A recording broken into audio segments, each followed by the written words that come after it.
Baiklah ibu-ibu dan bapa sekalian, hari ini kita akan masuk pelajaran terakhir untuk buku 2, iaitu pelajaran yang ke-60. Pelajaran yang ke-60 yang membawa tajuk permusuhan menghalang ampunan. Rupanya Islam kalau melarang kita berbuat syirik, karena syirik boleh tak menghancurkan semua amal saleh. Demikian juga kalau Islam melarang kita bermusuhan, terutama sesama Muslim, rupanya salah satu di antara penyebabnya ialah membuat amal kita semuanya ditolak oleh Allah gara-gara permusuhan yang tak bersebab.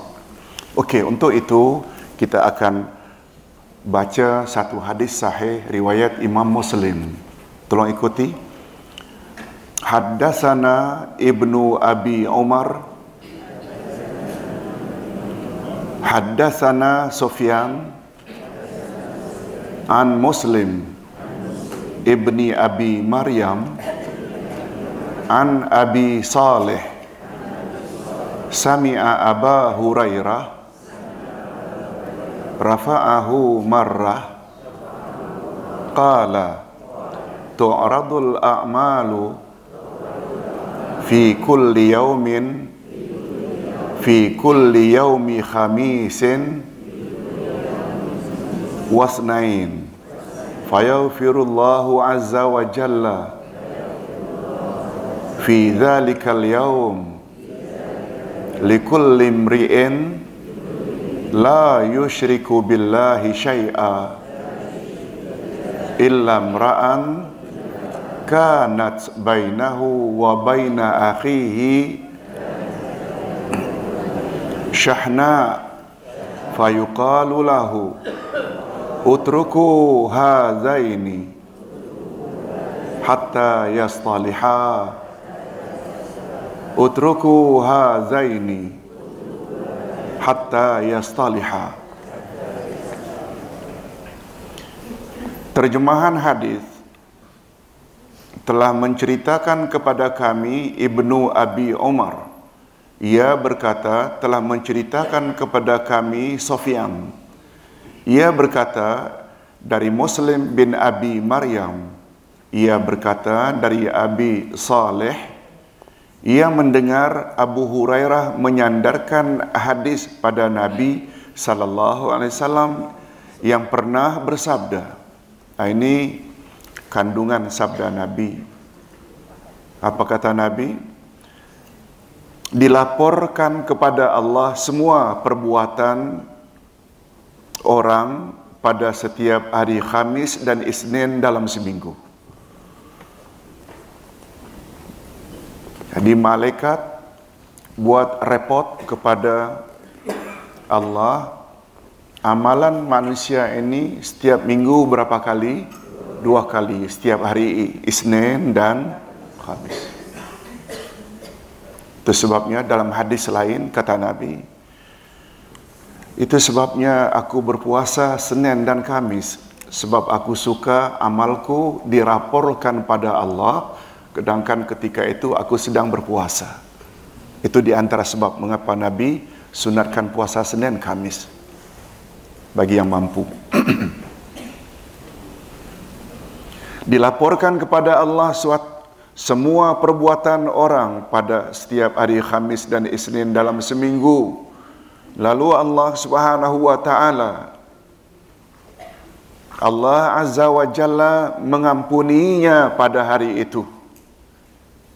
Allah mengampuni mereka yang dilaporkan itu pada hari itu juga kepada setiap orang yang tidak syirik, tidak menyekutukan sesuatu dengannya. Jadi Allah akan ampun selagi orang itu tidak ada dosa apa? Dosa syirik. Namun demikian, walaupun tidak ada dosa syirik, ampunan itu dikecualikan pula walau tak syirik. Siapa saja yang terjadi antara dia dan saudaranya seiman, sengketa permusuhan. Itu juga termasuk yang diampuni atau tidak diampuni. Diampuni atau tidak diampuni. Tidak diampuni walau tidak syirik. Kalau ada dosa yang kedua ini, yaitu sengketa atau permusuhan, yaitu Allah Subhanahu wa taala berfirman untuknya. Allah berfirman untuknya, tinggalkanlah, jangan dihapus dosa kedua-dua orang yang bersengketa ini sehingga mereka berdua berdamai. Diulang sekali lagi oleh Allah, tinggalkanlah, jangan dihapus dua orang yang sedang bersengketa ini sehingga mereka berdua berdamai. Hadis sahih riwayat Imam Muslim. Okey, itu baru terjemahan. Kita ingin mendapat tafsirannya, atau lebih tepat untuk hadis namanya syarahnya. Syarah sama tak dengan tafsir? Cuma tafsir untuk ayat Quran dan syarah untuk hadis Nabi sallallahu alaihi wasallam. Syarahan atau uraian hadis. Rasulullah sallallahu alaihi wasallam mengkhabarkan di dalam hadis di atas bahwa semua amal perbuatan manusia diangkat atau dilaporkan kepada Allah 2 kali dalam seminggu, yaitu pada setiap hari Khamis dan hari Isnin. Lalu Allah Subhanahu wa taala mengampuni kesalahan hamba-hambanya asalkan mereka tidak melakukan syirik atau mempersekutukan sesuatu dengannya. Ini sebagaimana yang ditegaskan oleh Allah sendiri di dalam salah satu hadis kursi. Bunyi hadis kursi itu, hei anak cucu Adam, sesungguhnya kalau engkau datang kepadaku dengan kesalahan-kesalahan sepenuh bumi, kemudian engkau menemui aku dalam keadaan tidak mempersekutukan sesuatu denganku, niscaya aku berikan kepadamu keampunan juga sepenuh bumi. Sepenuh bumi memberi isyarat apa? Banyak tak? Banyak dosanya. Datang pada Allah minta ampun dengan syarat yang datang minta ampun ni bawa dosa sepenuh bumi, tidak ada dosa syirik, namun Allah akan datang kepadanya membawa ampunan juga sepenuh bumi. Hadis riwayat Tirmizi, dan menurut Imam Tirmizi hadis ini hasan sahih. Berdasarkan hadis di atas jelaslah bahwa setiap manusia mempunyai harapan untuk mendapat ampunan daripada Allah Subhanahu wa taala asalkan mereka tidak berbuat syirik terhadap Allah.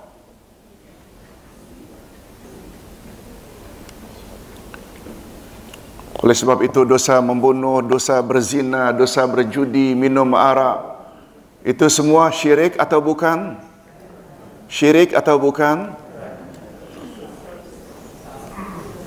Hati-hati dengan sesetengah istilah orang-orang seberang. Sikit-sikit syirik, sikit-sikit syirik. Dia itu minum arak lah, syirik. Dia itu minum arak, dia itu berzina lah, syirik dia. Maksud mereka syirik itu bukan syirik yang Allah tak akan ampun. Sepatutnya Muslim, mukmin, betul tak patuh hanya kepada Allah. Bila dia berzina, minum arak, berjudi, betul tak berarti dia telah patuh kepada hawa nafsu? Patuh pada Allah juga, salat, patuh hawa nafsu juga, iaitu dosa. Seolah-olah dia anggap itu menyekutukan Allah. Tapi itu bukan maksud syirik yang tidak diampuni oleh Allah. Boleh faham? Seperti istilah lain, kamu harus datang ke rumah saya petang nanti. Harus di sana dengan makna wajib.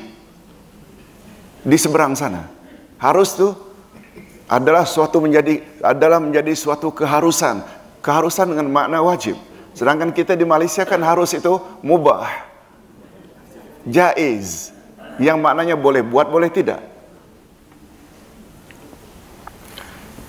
Untung saja penceramah ini asalnya Indonesia, jadi dua-dua boleh compare. kena clearkan lah. Jemaah, kalau kita sebut tak faham, salah faham, boleh jadi salah faham. Jadi hadirin dan hadirat, dosa syirik yang satu-satunya dosa yang Allah tidak akan ampun itu dosa dengan makna menyekutukan Allah dalam beribadat. Itu maksudnya. Okey, hadirin dan hadirat rahimakumullah. Kita teruskan. Dosa syirik yang dibawa hingga mati. Dosa syirik yang dibawa hingga mati dan tidak sempat bertobat hingga akhir hayatnya akan menutup sama sekali kemungkinan seseorang daripada mendapat ampunan daripada Allah. Oleh sebab itu, kita sebaiknya saban hari memanjatkan doa ini. Tolong ikuti. Allahumma inna na'udzubika min an nusyrika bika syai'an na'lamuh wa nastaghfiruka lima la na'lamuh. Ya Allah, sesungguhnya kami mohon perlindungan Engkau daripada melakukan syirik terhadap-Mu dengan sesuatu yang kami mengetahuinya, dan kami memohon ampunan-Mu ya Allah terhadap syirik yang kami lakukan karena kami tidak mengetahuinya. Maknanya dengan doa ini cover dengan syirik-syirik yang dulu-dulu pernah kita buat sedangkan kita tak tahu. Doa ini Ustaz letakkan pada penghujung buku Akidah 1. Lembaran terakhir ada doa ini. Hadirin dan hadirat rahimakumullah. Tadi malam Ustaz mengajar di suatu tempat, ada jemaah yang tanya, Ustaz, macam mana dengan syirik yang kita dulu tak tahu? Ustaz ajar doa yang sama. Doa ini, tapi hadirin dan hadirat, Ustaz tambah waktu menjelaskan malam tadi begini. Untuk terhapusnya dosa syirik masa silam itu yang kita lakukan, yang kita tidak tahu, tak cukup, tak cover dengan hanya doa ini. Apa sebab? Pakai tangkal, mendatangi bomo, dosa kecil ke dosa besar? Kalau dosa kecil barangkali boleh dengan doa. Tapi dosa besar perlu tobat tak? Dan tobat perlu tak kepada 3 syarat? Tobat apa namanya? Tobat nasuha. Yang selama ini memakai tangkal, yang selama ini mendatangi bomo, perlu tak dihentikan? Yang kedua, perlu tak menyesal karena dulu tak tahu? Yang ketiga, perlu tak pasang azam, tekad yang kuat untuk tidak ulang lagi? Yes, itu maksudnya. Jadi jangan salah faham, doa ini hanya tambahan saja. Dia bukanlah dengan doa ini cover, tapi masih lagi buat syirik. Dia mesti tobat. Hadirin dan hadirat, dosa ada 2 macam, ada besar, ada kecil.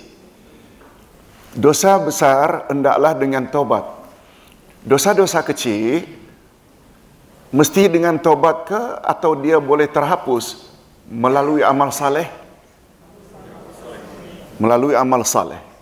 Nabi ada tak bersabda apabila kamu beruduk dan kamu basuh tanganmu, kamu berkumur-kumur, kamu basuh muka, maka dosa-dosamu berjatuhan sebagaimana jatuhnya air dari anggota udukmu. Betul tak? Nabi juga ada sebut as-salawatul khams wal jum'ah ila jum'ah wa ramadan ila ramadan mukaffiratul lima bainahun idza ijtinabatil kaba'ir. Di antara salat demi salat, di antara Jumaat ke Jumaat berikutnya, di antara Ramadan ke Ramadan berikutnya, di antara umrah ke umrah berikutnya adalah penghapus dosa in between.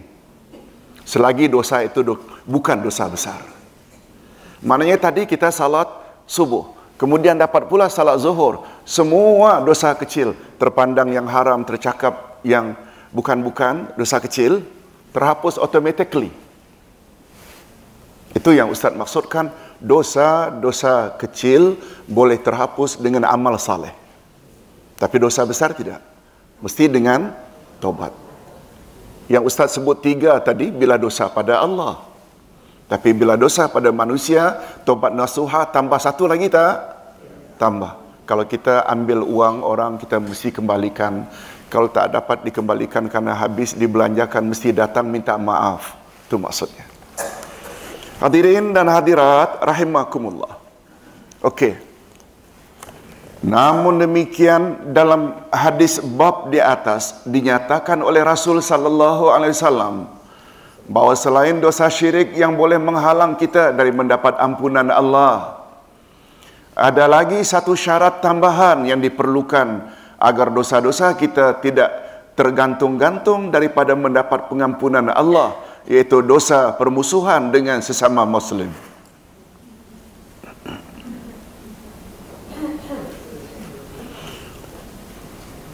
Ustaz jelaskan sedikit. Utruku hazaini hatta yastaliha. Tinggalkan dua orang yang sedang bertelingkah ini sehingga mereka berdamai. Bertelingkah dengan siapa? Dengan saudaranya. Dalam hadis ini disebut saudaranya. Saudaranya mesti saudara kandung kah? Tidak. Saudara di sini saudara seagama. Tolong ikuti ayat 10 surat Al-Hujurat. Sila catat di sampingnya kalau tidak mencari. Mana Ustaz ayat yang menyatakan mukmin dengan mukmin lain adalah bersaudara? Ayat berapa? 10 dari surat Al-Hujurat. A'udzubillahi minasyaitonirrajim. Innamal mu'minuna ikhwah. Sesungguhnya orang-orang beriman itu adalah bersaudara. Nah, bila kita lihat lebih jauh lagi, orang-orang beriman itu ikhwah. Bila kita lihat lebih jauh lagi rahasia ikhwah, lagilah kita yakin. Akhun, brother, jamaknya dua bahasa Arab. Plural English kan tambah S saja kalau tak salah. Tapi dalam bahasa Arab, bila akhun jamaknya ikhwan, itu barangkali saudara sesuku, sekampung. Tapi kalau plural akhun itu ikhwah, dia adalah asyiqa, iaitu adik-beradik kandung, satu bapa satu ibu. Allah tidak sebut innamal mu'minuna ikhwan, bukan ikhwan, tapi ikhwatun. Makna ikhwatun adik-beradik kandung, satu bapa satu ibu. Muslim South Africa, Muslim Malaysia, walaupun lain warga negara, kalau dia Muslim sama Muslim, dia macam adik-beradik hubungan kita. Itu maksudnya. Boleh faham ya? Maknanya sangat dekat. Kita walaupun sesama Malaysia, tapi satu kafir, Kristian, satu Muslim. Bukan saudara kita. Bukan. Bukan saudara kita. Malah Nabi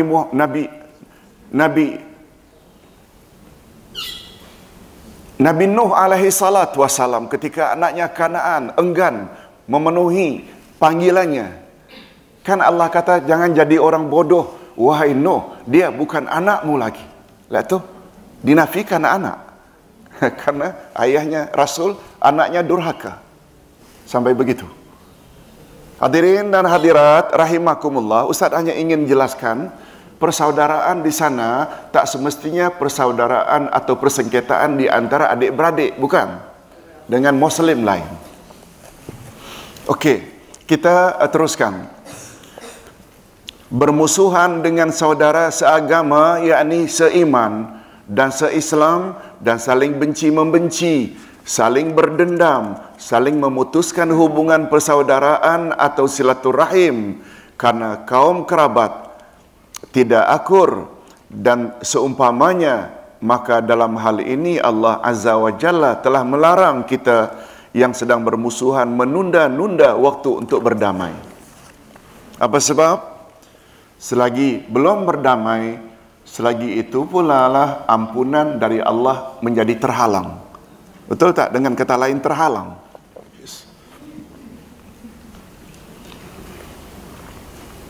Jangan menunda waktu. Itu sebabnya bila rasa ada persengketaan antara kita dengan jiran, dengan rakan-rakan, apalagi dengan saudara, jangan tunggu hari raya. Hari raya tak tunggu, nantilah hari raya. Macamlah confirm sampai umurnya hari raya. Jangan menunda waktu. Menunda waktu untuk kembali berbaik-baik adalah sama dengan menunda waktu turunnya ampunan Allah. Sama. Bila dah berdamai baru ampunan Allah turun. Menunda-nunda berdamai bermakna menunda-nunda ampunan daripada Allah. Dan jika ini terjadi berarti kita telah merugikan diri kita sendiri dan juga mengabaikan seruan Allah Azza wa Jalla. Tolong ikuti. Ayat ini menyuruh kita agar bersegera. Wasari'u ila maghfiratin min rabbikum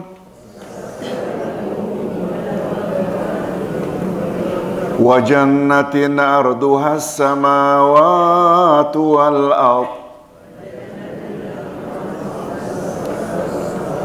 uiddat lil muttaqin. Dan bersegeralah kamu kepada ampunan dari Tuhanmu dan kepada syurga yang lebarnya selebar langit dan bumi yang disediakan untuk orang-orang yang bertakwa. Segera taubat dan berbaik-baik kembali bagi mereka yang bersengketa, bermusuhan, tidak akur satu sama lain, kurang peka dengan perasaan orang lain, dan yang seumpamanya adalah termasuk perangai orang-orang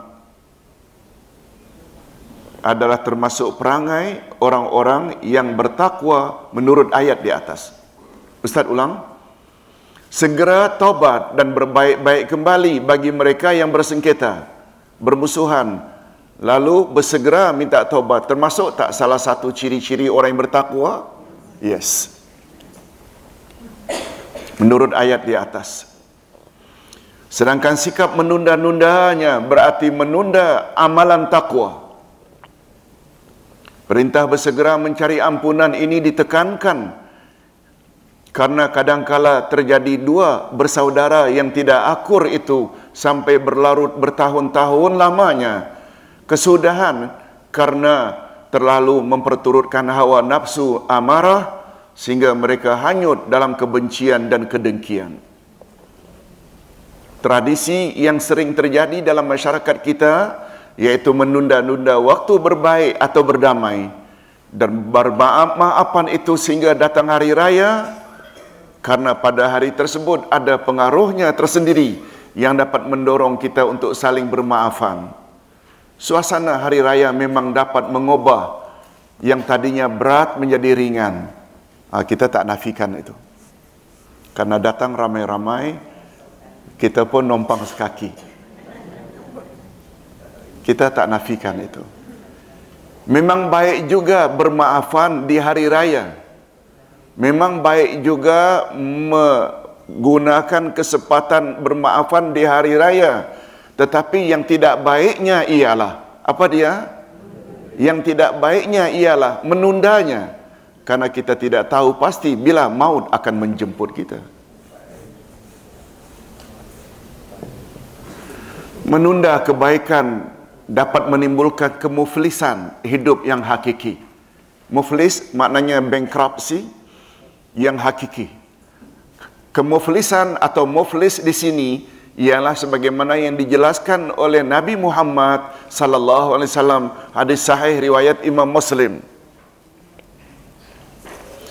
Bunyinya macam ini, tolong ikuti. Atadruna haqiqatal muflis?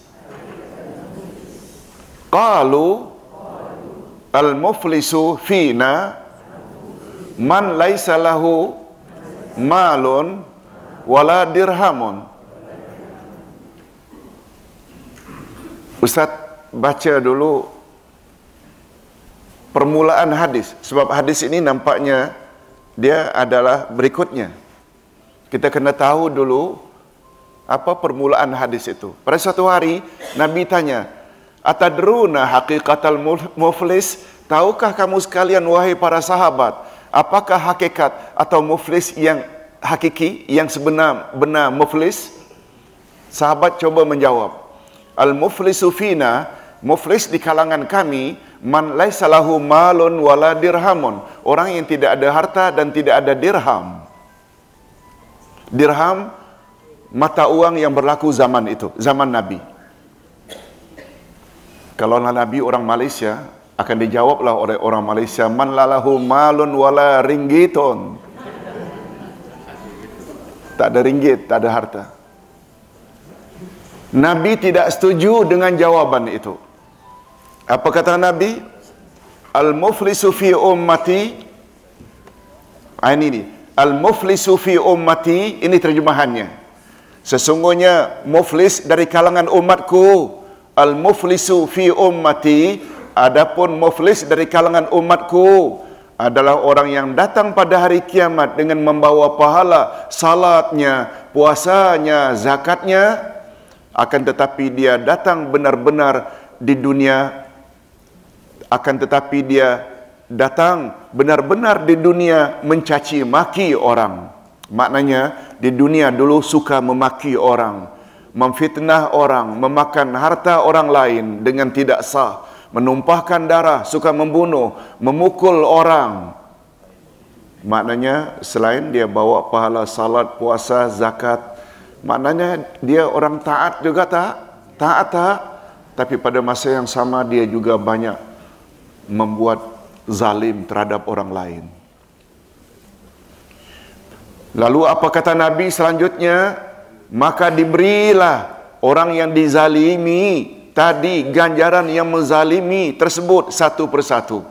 Maksudnya di depan mahkamah ilahi ketika mereka diadili, mana-mana orang yang tadinya banyak pahala salat, puasa, zakat, sedangkan orang yang menunggu untuk klaim daripada dia sangat banyak, yang pernah difitnah, yang pernah dipukul, yang pernah hartanya dicuri dan lain-lain. Lalu Allah yang maha adil ambil pahala salatnya, pahala zakatnya, puasanya, beri atau agih-agihkan kepada orang yang dulu dia zalimi.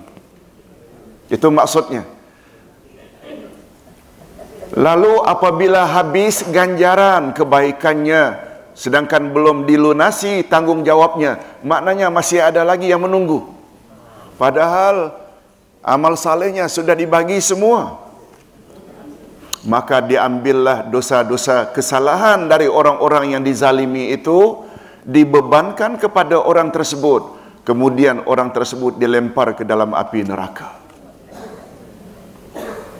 Karena tidak ada lagi kebaikan yang hendak diambil, sedangkan masih ada yang menunggu. Akhirnya Allah yang maha adil ambil dosa-dosa X, Y, Z yang sedang menunggu, ditransfer kepada orang tadi. Orang tadi betul tak sepatutnya layak masuk syurga, akhirnya dilempar dalam api neraka karena mesti tanggung dosa orang yang dia zalimi. Ini dia apa yang dipanggil dengan muflis hakiki.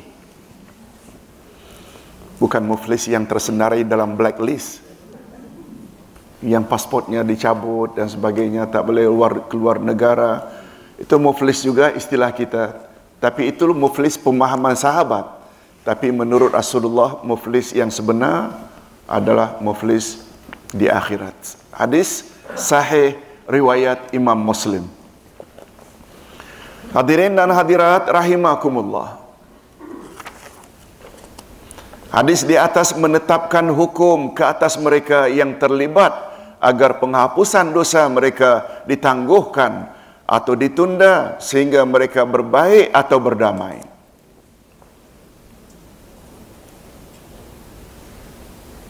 Hadirin dan hadirat, firman Allah suruh malaikat, tugaskan malaikat, tangguhkan pengampunan yang aku akan beri kepada orang-orang mukmin mukminat sehingga mereka itu berdamai. Firman Allah kepada malaikat itu di akhirat ke? atau saat ini? Di akhirat ke atau hari ini? Ulang sekali lagi. Ucapan Allah pada malaikat yang bertugas supaya orang yang sedang bertelingkah itu jangan dihapuskan, jangan diterima amal salehnya, ampunan jangan diberi di akhirat nanti ke setelah kiamat atau hari ini? Hari ini. Sebab kita tadi dah sebut, dalam seminggu kan amal manusia naik berapa kali? Maknanya hari ini, termasuk hari ini, Senin, dan sekali lagi nanti Khamis. Maknanya terhadap arahan Allah, jangan beri ampunan dua orang yang sedang bertelingkah ini sehingga mereka berdamai. Maknanya kita masih ada peluang tak untuk berdamai? Masih ada peluang tak? Itu yang Ustaz maksudkan. Ini bukan ucapan Allah di akhirat yang kita tak ada peluang. Kita ada peluang. Hadirin dan hadirat rahimakumullah. Kita teruskan. Jadi selagi sifat permusuhan atau suka bersengketa dengan sesama Muslim ada pada diri seseorang, maka selama itulah Allah tidak bersedia untuk mengampuni dosanya, walaupun dia tidak terlibat dengan syirik. Lihat, walaupun dia tidak terlibat dengan syirik, walaupun dia mengaku sebagai seorang Muslim dan mukmin, walaupun dia berulang kali berdoa memohon ampunan kepada Allah. Hadirin dan hadirat, kalau Ustaz tanya, walaupun dia berkali-kali minta ampun kepada Allah, dosa persengketaannya dengan seseorang, Allah akan ampun atau tidak? Ampun atau tidak? Mengapa tidak? Mengapa tidak? Itu bukan dosanya pada Allah. Itu dosanya pada B, C, D. Allah suruh. Itu sebabnya mengapa tadi kita sebut tobat nasuha, bila dosa itu berkaitan dengan insan, ada tambah satu lagi tak? Selain daripada tinggal dosa itu, mencuri, yang kedua, menyesal, azam tak akan mencuri lagi, barang-barang yang dicuri mesti pulangkan. Sebab itu milik orang itu. Dia berdoa pada Allah, ya Allah, ampunkanlah dosaku sebab aku pernah mencuri mangga jiranku. Allah tak akan, sebab Allah kata itu bukan dosamu padaku, dosamu pada jiranmu, minta maaflah pada jiran. Itu maksudnya. Itu maksudnya, walau berulang-ulang dia minta ampun pada Allah, Allah tak akan ampun, sebab itu bukan dosanya pada Allah. Itu sebabnya ibu-ibu dan bapa sekalian masih ingat barangkali hadis sahih riwayat Imam Muslim. Tolong ikuti, az-zulmu salasa. Zalim itu ada 3 jenis. Masih ingat? Confirm lupa dah setahun. Pertama, zalim yang Allah tidak akan ampun sama sekali, yaitu syirik. Yang kedua, zalim yang Allah akan ampun jika Allah berkehendak, yaitu dosa-dosa besar pada Allah selain syirik. Termasuk tak minum arak, berjudi. Dan yang ketiga, zalim yang Allah berlepas diri daripadanya, tak mau campur. Dosa siapa? Insan dengan sama insan. Insan dengan sama. Termasuk tak pemimpin dengan rakyat. Kak, jawabannya senang saja. Pemimpin manusia, rakyat juga manusia.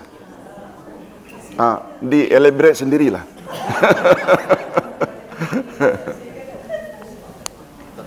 Masuk. Kan ada arahan daripada Allah. Tiap-tiap kamu adalah pemimpin. Setiap pemimpin bertanggungjawab terhadap orang-orang yang dipimpinnya. Hadirin dan hadirat rahimakumullah. Kita teruskan. Hadis ini, Ustaz ulang sekali lagi, zalim ada berapa macam? 3. Zalim pertama syirik, iaitu Allah tidak akan ampun. Zalim yang kedua, dosa pada Allah selain syirik, Allah boleh ampun dan juga boleh tidak ampun. Yang ketiga, zalim yang Allah berlepas diri daripadanya, iaitu dosa insan dengan sama insan. Hadis ini seolah-olah ingin menggambarkan bagaimana sepatutnya corak kehidupan antara Muslim dengan Muslim lain dalam masyarakat. Setiap mereka mestilah senantiasa menjernihkan, mensucikan hati mereka dari segala bentuk kotoran atau penyakit hati yang boleh mendorong pada permusuhan seperti hasad, dengki, riya, ujub, dendam, takabur dan seumpamanya. Barangkali inilah rahasianya mengapa Allah Subhanahu wa taala merakamkan doa Muhajirin dan Ansar dalam Al-Quran. Semoga doa yang baik ini dapat diikuti oleh umat Islam di belakang hari. Tolong ikuti. Rabbana ighfir lana wa li ikhwanina alladzina sabaquna bil iman wa la taj'al fi qulubina ghillan lilladzina amanu Rabbana innaka raufur rahim. Ya Tuhan kami, beri ampunlah kami dan saudara-saudara kami yang telah beriman lebih dahulu dari kami, dan janganlah Engkau membiarkan kedengkian dalam hati kami terhadap orang-orang yang beriman. Ya Tuhan kami, sesungguhnya Engkau Maha Pengampun, Penyantun, lagi Maha Penyayang.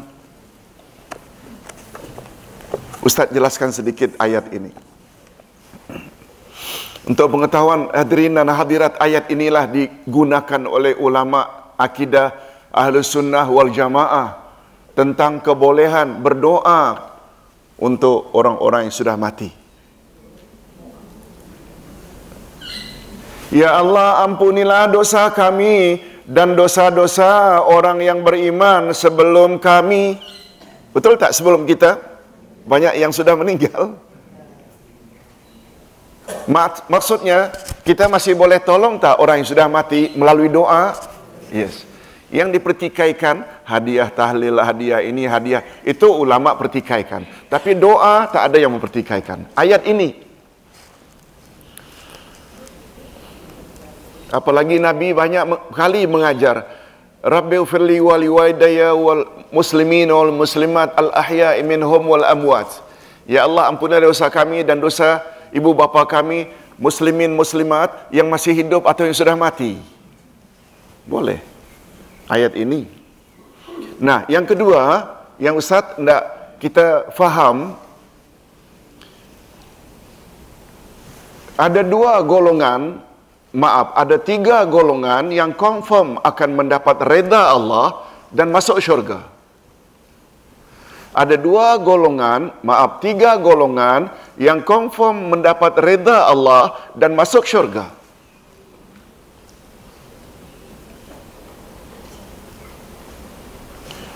Yaitu Muhajirin, Ansar, dan orang-orang yang mengikuti mereka dengan baik.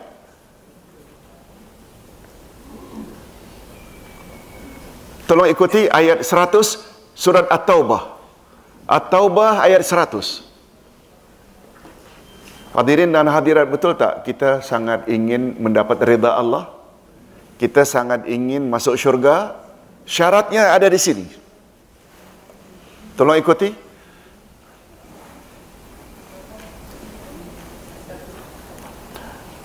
As-sabiqunal awwalun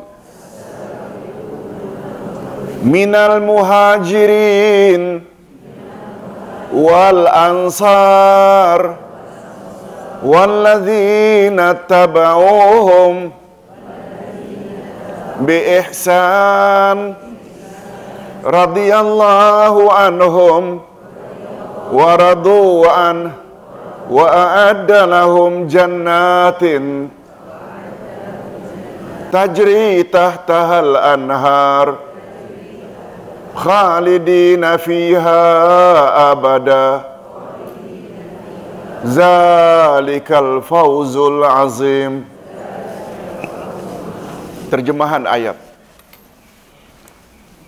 Sebelumnya Ustaz ulangi. Kita digalakkan supaya mengikuti doa yang pernah diucapkan oleh Muhajirin dan Ansar. Apa bunyi doa itu tadi? Ini dia. Oh Tuhan, ampunilah dosa kami dan dosa orang-orang yang hidup yang beriman sebelum kami, dan hindarkanlah kami daripada hasad dengki kepada orang-orang yang beriman. Ada tak unsur itu? Unsur itu tu membuat kita akan jadi orang yang berbaik-baik. Nah, Ustaz ingin hubung kaitkan di antara sifat Muhajirin dan Ansar adalah doa itu. Bila ditanya balik, Ustaz, mengapa kita mesti ikut Muhajirin dan Ansar? Ini ayatnya. Ini ayatnya. Nanti Ustaz akan kuatkan dengan satu hadis lagi. Ayat berbunyi, jika seseorang ingin mendapat reda Allah dan masuk syurga, 3 golongan yang confirm akan mendapat reda dan masuk syurga. Terjemahan ayat yang kita baru baca. Orang-orang dahulu memeluk Islam dari kalangan Muhajirin dan Ansar, dan orang-orang yang mengikuti mereka dengan baik. Ada berapa golongan? Pertama siapa? Siapa Muhajirin? Orang-orang yang berhijrah dari Mekah ke Madinah. Termasuk tak hijrah dari Indonesia ke Malaysia? No, tak masuk. Al-Muhajirin definitif. Dia untuk orang Mekah ke Madinah saja zaman itu. Al-Ansar, orang-orang yang menjadi pengikut setia Nabi Muhammad dari kalangan masyarakat Madinah. Walaupun kita adalah membela Rasulullah, kita bukan Ansar yang dimaksud. Al-Ansar maknanya khas untuk orang Madinah. Lalu hadirin dan hadirat, kita ada harapan tak mendapat redha Allah dan masuk syurga? Mesti berusaha untuk jadi golongan yang ketiga. Siapa golongan yang ketiga? Mereka yang mengikuti, orang-orang yang mengikuti mereka. Siapa maksud mereka? Muhajirin dan Ansar. Itu sebabnya kalau mereka berdoa macam ini, kita perlu ikut tak doa mereka? Yes. Nah, yang kedua Ustaz kuatkan lagi. Mengapa Muhajirin dan Ansar kita perlu ikut jejak langkah mereka? Apa sebab? Ini hadisnya. Hadis sahih riwayat Imam Muslim. Khairul quruni qarni. Setengah riwayat, tolong ikuti. Khairun nasi qarni. Summal ladzina yalunahum. Summal ladzina yalunahum. Sebaik-baik manusia ialah manusia yang hidup sekurun denganku, kata Nabi. Satu kurun berapa tahun? Kemudian kurun berikutnya. Kemudian kurun berikutnya. 3 kurun pertama ini dipanggil salafus saleh. Salaf kan maknanya orang awal, dan saleh pula. Boleh tak Ustaz katakan bahawa 3 kurun pertama ini yang Nabi recommend sebagai Nabi sanjung, sebagai manusia terbaik, betul tak mereka terdiri daripada sahabat? Betul tak? Tabi'in dan pertanyaan Ustaz, setuju tak kalau Ustaz katakan bahawa Muhajirin dan Ansar adalah sahabat? Betul tak? Kita mesti ikut mereka. Dalam berakidah macam Abu Bakar kalau boleh. Dalam beribadat macam Umar ibn Khattab. Berakhlak mulia dan lain-lain macam Osman dan Sayyidina Ali hendaknya. Betul tak? Apalagi Nabi pernah membuat definisi umatnya yang selamat hanya tolong ikuti, ma ana alaihi wa ashabi. Golongan yang selamat itu ialah mereka yang ikut aku dan ikut sahabat-sahabatku. Betul tak sahabat-sahabat yang paling mulia, Khulafaur Rasyidin yang 4? Yes. Mereka semua Muhajirin. Itu maksudnya. Okey, kita teruskan sedikit lagi. Jadi secara halus, hadis di atas menghantarkan kita kepada kehidupan yang ikhlas dan bersih, lahir dan batin, sehingga kita berhak memperoleh keampunan Allah dan keredaannya.